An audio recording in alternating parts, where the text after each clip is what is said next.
Olá, boa noite. Muito boa noite. Uma joalheria também foi alvo da quadrilha que causou terror e pânico na madrugada de ontem em Botucatu, no interior de São Paulo. Bandidos fortemente armados trocaram tiros com a polícia. Um homem foi morto e 2 policiais ficaram feridos. Novas imagens divulgadas hoje mostram o momento em que os criminosos estouram a porta da joalheria. O proprietário calcula um prejuízo de R$20 mil em danos às instalações e roubo de produtos. Eu já estava dormindo, meu filho que me acordou falou que estava tendo bagunça na cidade. Aí, na mesma hora, já o meu celular tocou, que era o telefone da loja. Aí já deduzi que estava tentando alguma coisa, eu liguei o monitoramento pelo meu celular e vi toda a ação de casa, né?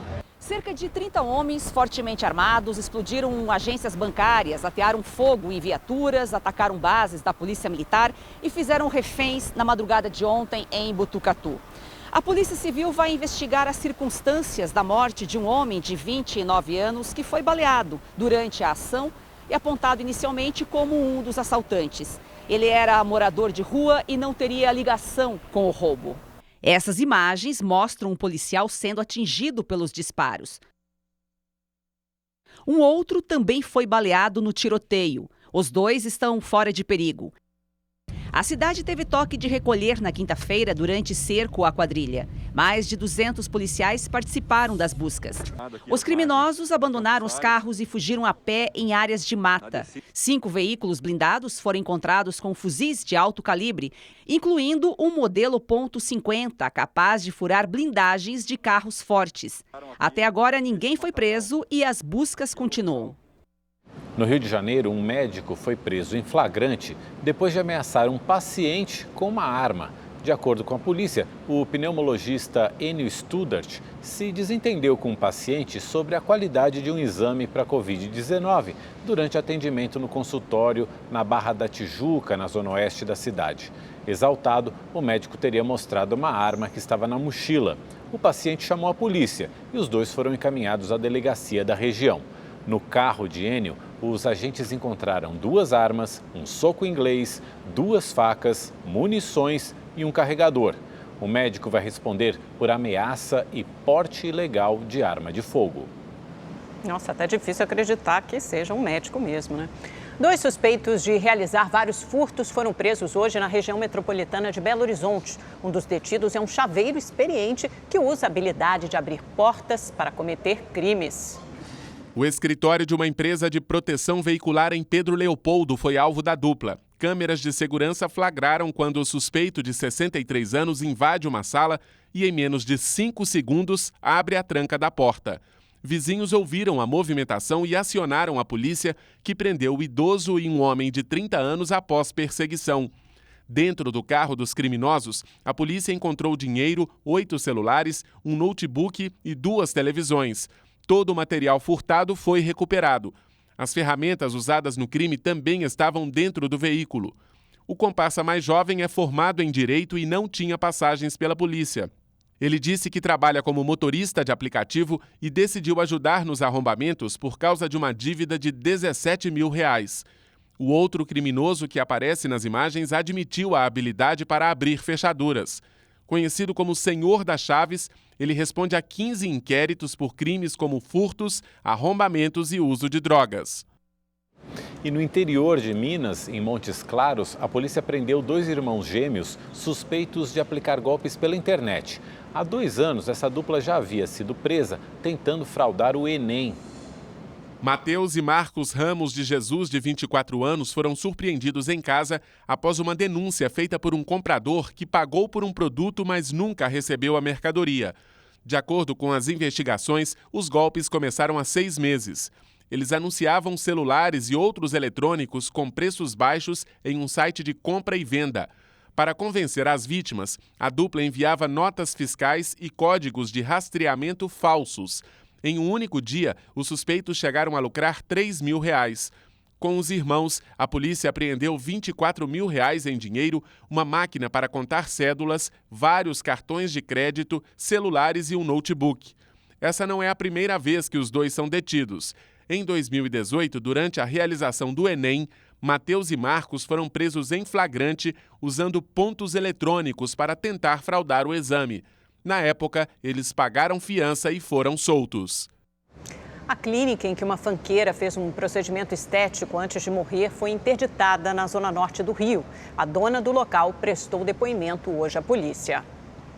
Vânia Tavares, conhecida como Rainha das Plásticas e dona da clínica onde Fernanda Rodrigues, de 43 anos, fez o procedimento, chegou na delegacia de Vila Isabel, na zona norte do Rio, no fim da manhã.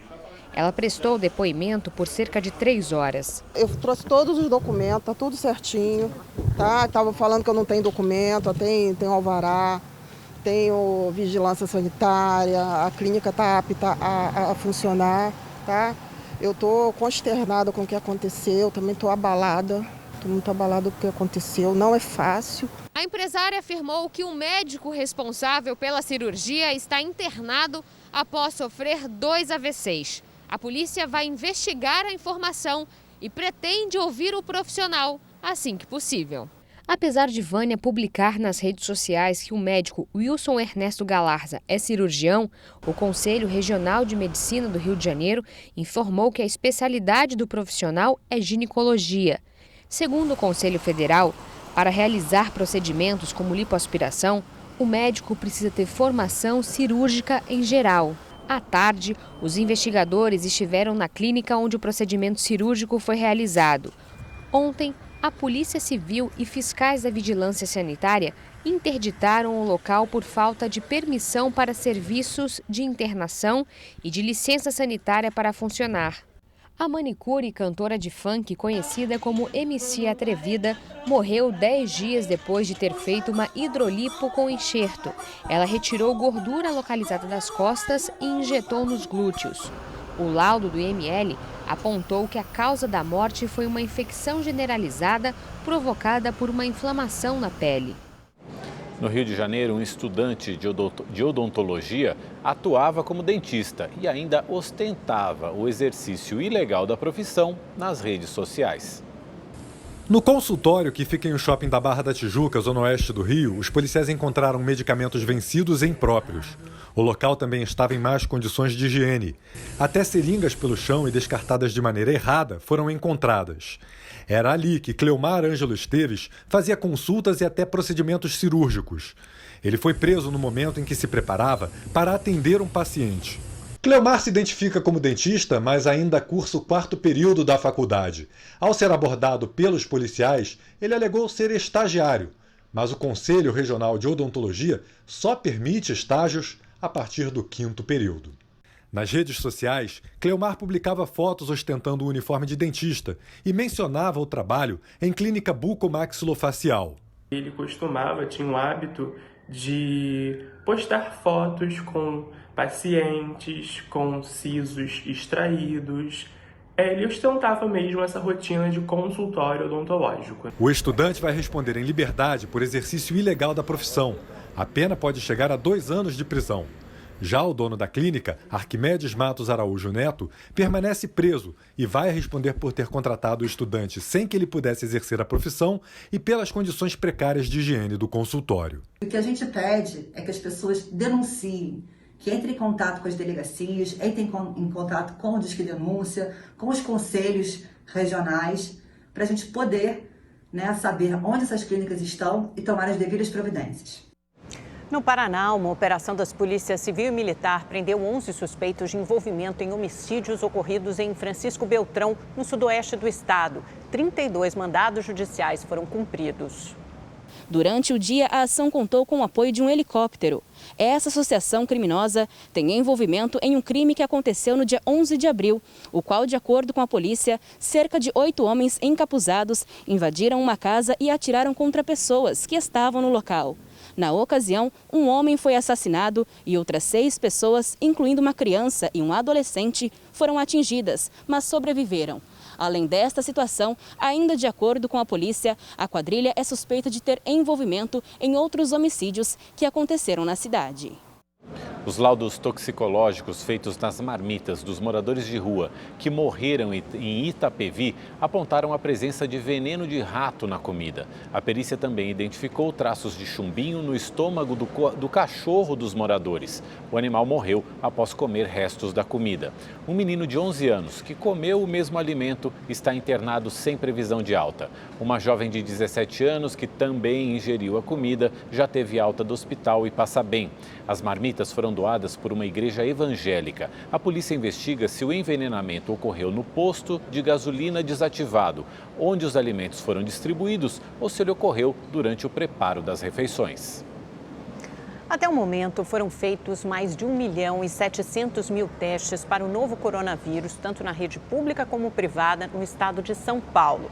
E, para aumentar essa testagem, o Instituto Butantan criou um sistema de drive-thru, mais fácil, de testes grátis, no estacionamento de um shopping da capital paulista.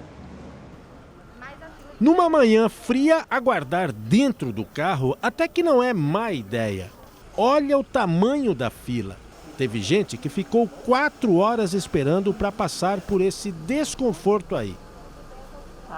Mas o Suami anda meio desconfiado e tem motivo para isso. Eu tive contato com uma tia que constatou positivo e está internada. Já o Carlos Henrique é funcionário público, trabalha com várias pessoas no ambiente fechado.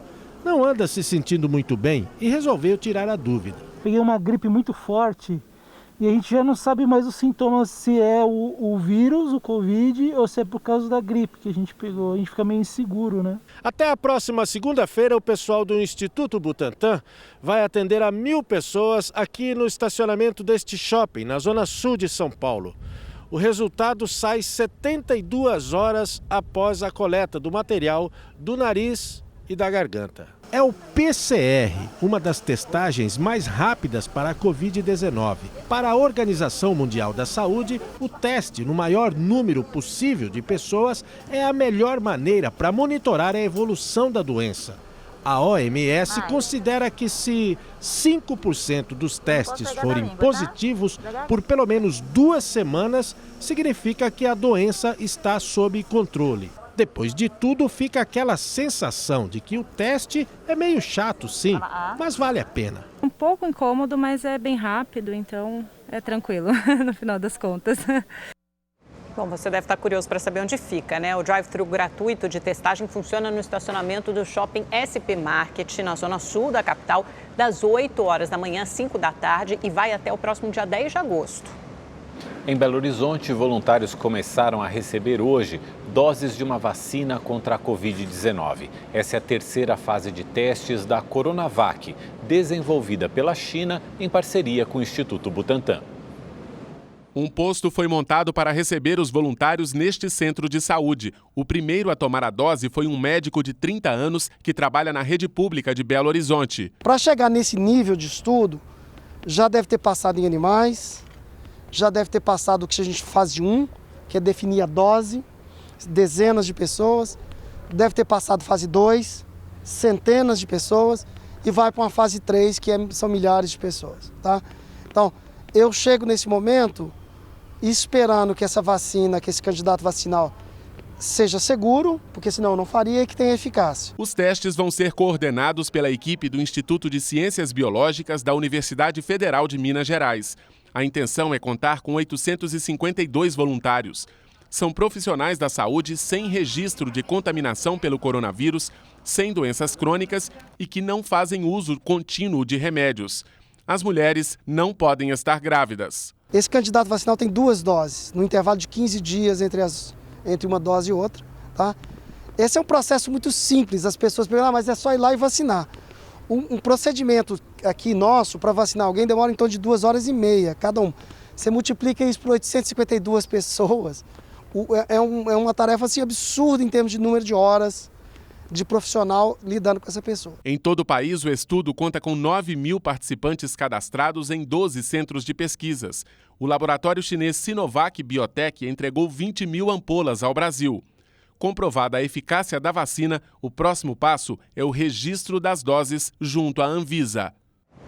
A Prefeitura de Belo Horizonte apresentou hoje um novo plano para a retomada das atividades. A maioria dos estabelecimentos comerciais continua fechada. Já as igrejas católicas vão retornar às missas presenciais a partir de amanhã. Os fiéis da Igreja de São José, no centro da capital mineira, comemoram a volta das celebrações. Frequento a Igreja de São José há mais de 30 anos e a igreja fechada foi muito triste para todos nós. Voltando a ser maravilha para todos nós. As missas presenciais serão retomadas com uma série de cuidados especiais. O uso de máscara é obrigatório e os calçados devem ser higienizados na entrada. Haverá ainda medição da temperatura e distribuição de álcool em gel. Dentro da igreja, o distanciamento mínimo entre as pessoas será de 2 metros. Aqui na Igreja São José, cabe 800 pessoas sentadas. Nós vamos ter participando da celebração apenas 100 pessoas. 100 pessoas, contando com a equipe de celebração. Hoje a Prefeitura de Belo Horizonte anunciou um novo protocolo de flexibilização do isolamento social. Por enquanto, apenas os serviços considerados essenciais podem funcionar. A retomada das atividades vai depender dos números da pandemia. Uma das maiores preocupações é com o índice de ocupação dos leitos de UTI de Belo Horizonte, quase 90%. A população está dividida. Eu acho que já era para ter voltado já. Olhando o lado econômico, sim, né? Mas olhando o lado humano, aí deveria se estudar mais, né? Se está realmente na hora de abrir o comércio ou não. Na fase 1 do novo planejamento, ainda sem previsão de aplicação, haverá autorização para a reabertura dos comércios varejista e atacadista, salões de beleza, shoppings e galerias. Na fase 2, parques, museus, bares, restaurantes e lanchonetes. E, por último, academias de ginástica, clubes, eventos e clínicas de estética. Não deu a data, mas ele deu o balizador. Nós precisamos chegar ao UTI agora a 70%. Todo dia agora nós vamos acompanhar isso. No dia que chegar a 70%, o Sindlojas estará aqui cobrando da Prefeitura a abertura no outro dia do comércio. E você que é assinante do Rede TV Plus tem chances de ganhar no novo Festival de Prêmios A Chave é Sua. De segunda a sexta você pode ganhar smartphones e smart TVs em nossos programas. E aos domingos no Encrenca pode sair motorizado e levar para casa um Onix Plus automático 1.0 turbo. E tem mais! No final da promoção, o sorteio é de uma incrível Mercedes Classe A 200 Sedã. Então já sabe, se você não é assinante, ainda dá tempo. Acesse redetvplus.com.br ou aponte a câmera do seu celular para o QR Code aqui na tela. E se você já é assinante, parabéns e boa sorte!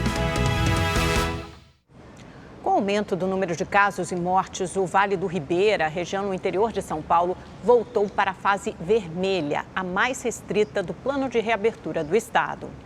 Hoje, o governo de São Paulo anunciou que a região do Vale do Ribeira regrediu da fase amarela para a vermelha. A reclassificação já vinha sendo cogitada por autoridades sanitárias. Durante esta semana, nós já vínhamos alertando que esta era uma possibilidade. Foram iniciativas para melhorar a condição de saúde e de atendimento nesta região. A fase vermelha do Plano São Paulo é a mais restritiva. Nela, podem operar somente os serviços essenciais. Essa regressão aconteceu com o Vale do Ribeira após o crescimento de 700% no número de mortes e a taxa de ocupação dos leitos de UTI superior a 80%.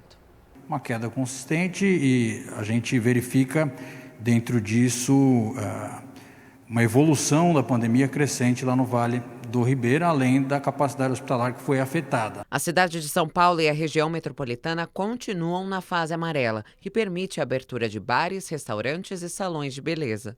Ainda em coletiva no Palácio dos Bandeirantes, o governo anunciou a reabertura da ciclovia da Marginal Pinheiros, a partir da próxima segunda-feira. O objetivo é atender cerca de 1 milhão de ciclistas. A maioria utiliza a ciclovia como rota de trabalho. Toda a pista, são 22 quilômetros, passou por uma completa reforma, a recuperação, a revitalização do asfalto, da sinalização.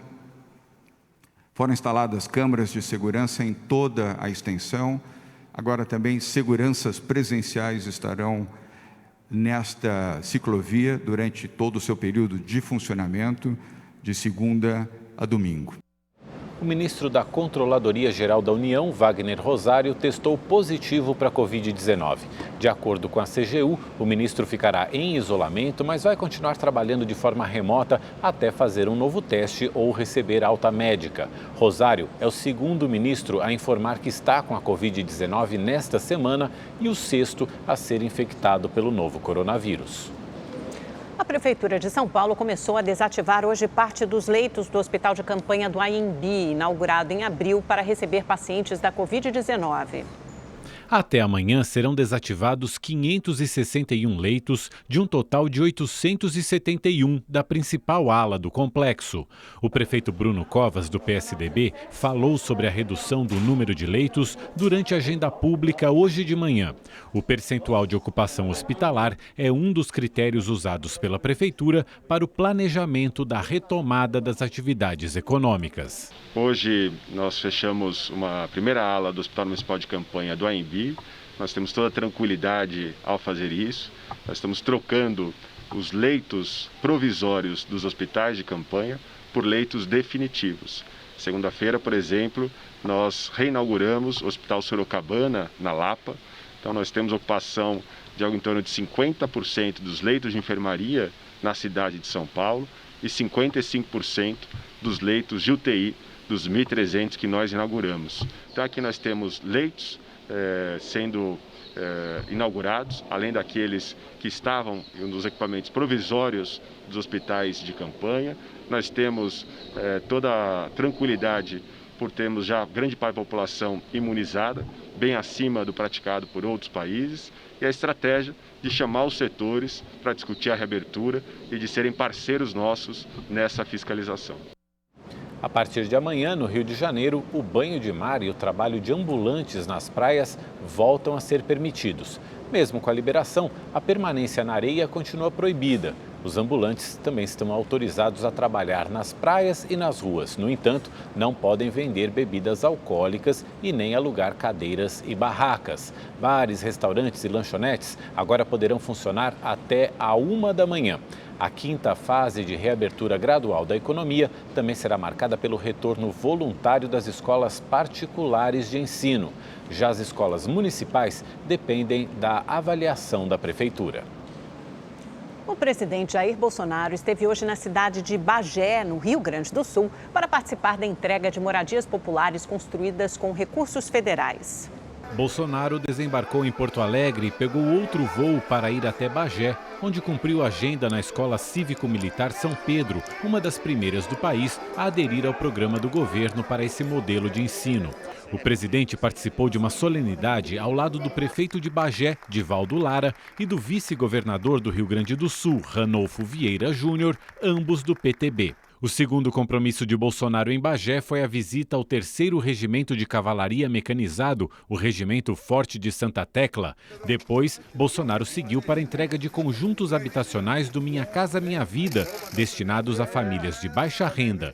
Os empreendimentos imobiliários receberam um investimento de 87 milhões de reais para a construção de 1.164 moradias. Ao longo de toda a visita, Bolsonaro foi acompanhado por apoiadores.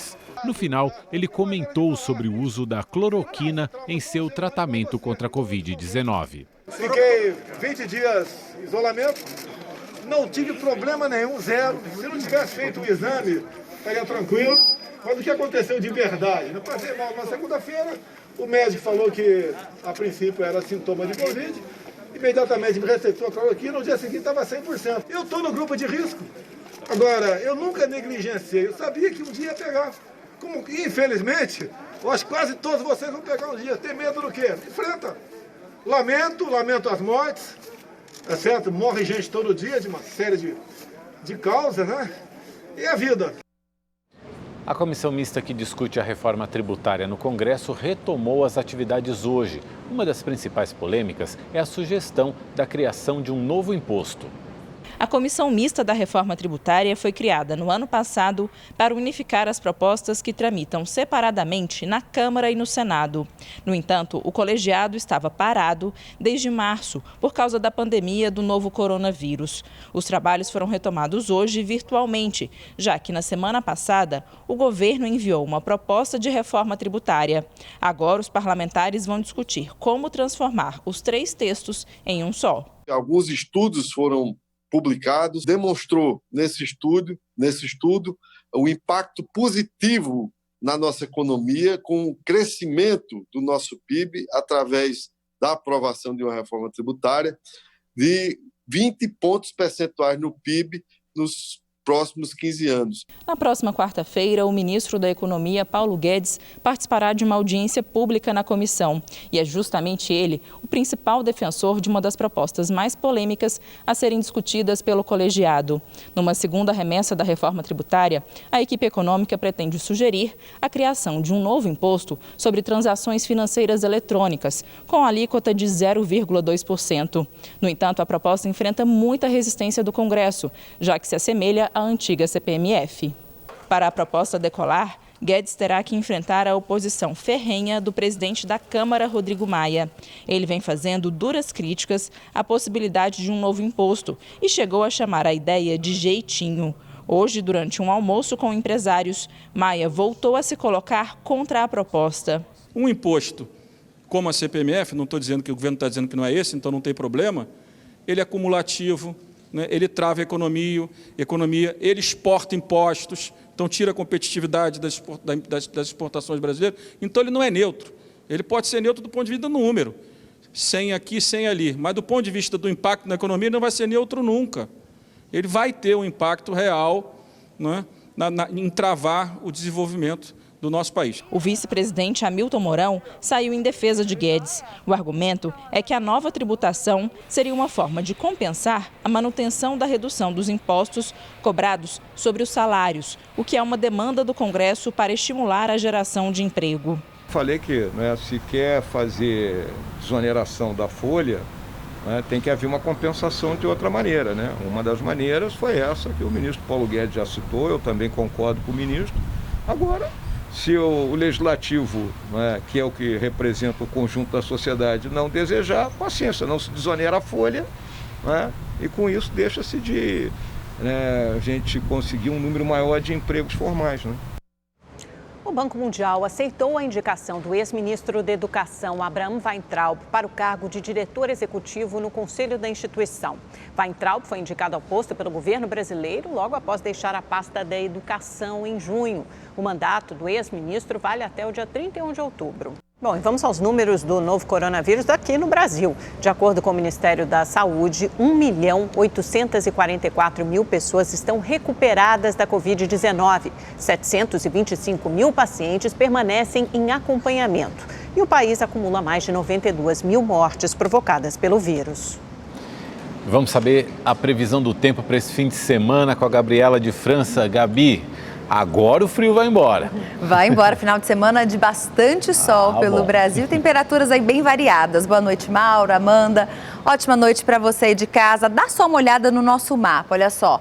Quase todo amarelo. Isso significa que o tempo segue firme e seco de norte a sul do Brasil. A situação é crítica no interior do país, onde tem alerta para baixa umidade do ar. Esse clima extremamente seco é muito ruim para a saúde e também favorece a ocorrência de queimadas. Hoje, gente, a Amazônia teve o maior número de incêndios no único dia aí dos últimos 15 anos. Olha só, a gente vê as imagens dos focos de incêndio por lá.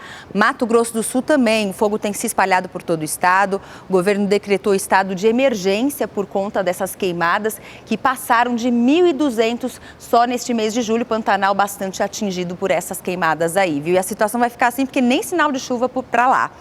Chuva amanhã, nesse sábado, somente na costa leste do Nordeste, entre o litoral da Bahia e do Rio Grande do Norte, por causa dessa frente fria. Salvador, portanto, muita chuva e máxima de 28 graus. No Rio de Janeiro, o sol aparece mais nos próximos dias. A gente vai fazer nosso tour por lá. No domingo é que o sol aparece para valer, esquenta mais, máxima de 27 graus. Agora, a madrugada vai ser bastante fria para os cariocas, mínima de apenas 14 graus. E o dia começa friozinho e termina frio também em São Paulo, Belo Horizonte e Brasília, mínimas de 12, 13 graus. E à tarde, mesmo com sol, ainda não esquenta muito. Em São Paulo, a máxima é de 21 graus. Quente mesmo vai estar lá em Cuiabá, Porto Velho e Manaus, onde a temperatura chega aos 36 graus. Agora, no sul do Brasil, as temperaturas ficam bem mais amenas, viu? Por enquanto, porque agosto promete ser bastante quente lá no sul do Brasil, com chuva dentro da média. Nas outras regiões do Brasil, a gente vai ter pouca chuva, vai ser um mês bastante seco. Só na costa leste do Nordeste que a gente continua com chuva acima da média. Agora, centro-oeste, clima quente e seco agora em agosto. E no sudeste do Brasil também, viu, gente? Pouca chuva e temperaturas amenas. A gente não vai ter um mês nem muito quente, nem muito frio. Temperaturas agradáveis, por enquanto. Mais fresquinho, pelo menos. Mais fresquinho. Gente, uma ótima noite para vocês e um bom final de semana. Até segunda. Até. Obrigado, Gabi. Em Minas Gerais, 11 hospitais públicos que já deveriam estar prontos e poderiam ajudar a enfrentar a pandemia, principalmente nas cidades do interior, estão abandonados e sem previsão para a conclusão das obras. A estrutura está praticamente pronta.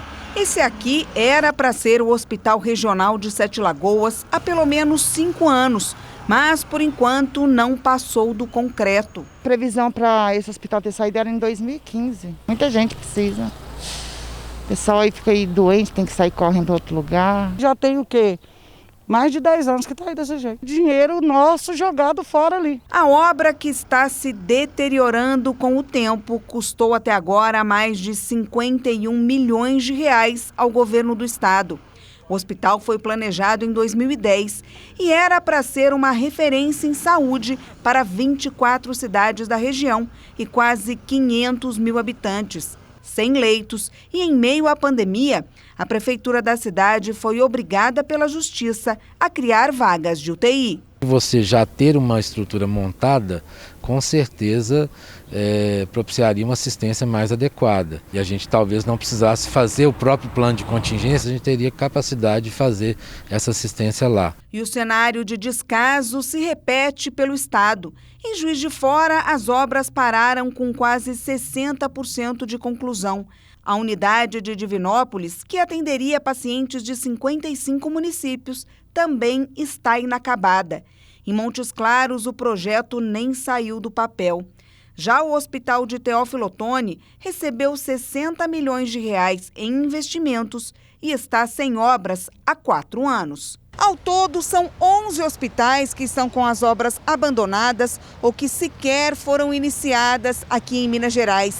E se eles estivessem funcionando, seriam pelo menos 2.000 leitos a mais, 300 só de UTI. Por causa da pandemia do novo coronavírus, hoje 8 em cada 10 leitos estão ocupados nas unidades públicas do estado. O governo de Minas disse que as construções foram suspensas porque as empresas não estavam cumprindo os contratos. A promessa é terminar essas obras com recursos das ações de reparação que a mineradora Vale vem sendo obrigada a custear pelo rompimento da barragem em Brumadinho.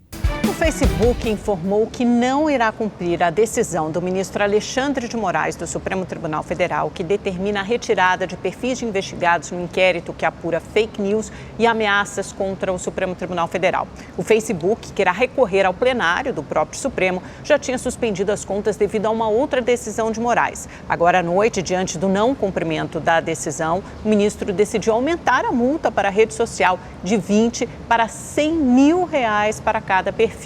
Já o Twitter cumpriu a determinação, mas também vai recorrer. E vamos agora ao comentário de Boris Casoy.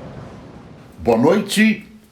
A política brasileira não consegue se libertar de seus vícios. Um deles é o jeitinho, o outro é o casuísmo. Além dos ilustres parlamentares e adjacências, Esses vícios geralmente contam com a indispensável colaboração do nosso precioso judiciário, que, dentre outras coisas, se destaca pela eloquência. De repente, agora alguém propõe o repeteco dos mandatos dos presidentes da Câmara e do Senado. E, mais que de repente, surge o casuísmo de uma quarentena de 8 anos para magistrados que desejem ser candidatos a cargos eletivos.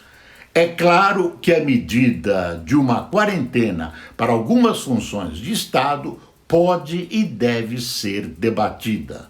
Mas o casuísmo grita no fator oportunidade do lançamento da ideia. Imaginar que a população acredite nas peregrinas virtudes da urgência de fazer valer rapidamente a medida é superestimar a burrice de todos nós.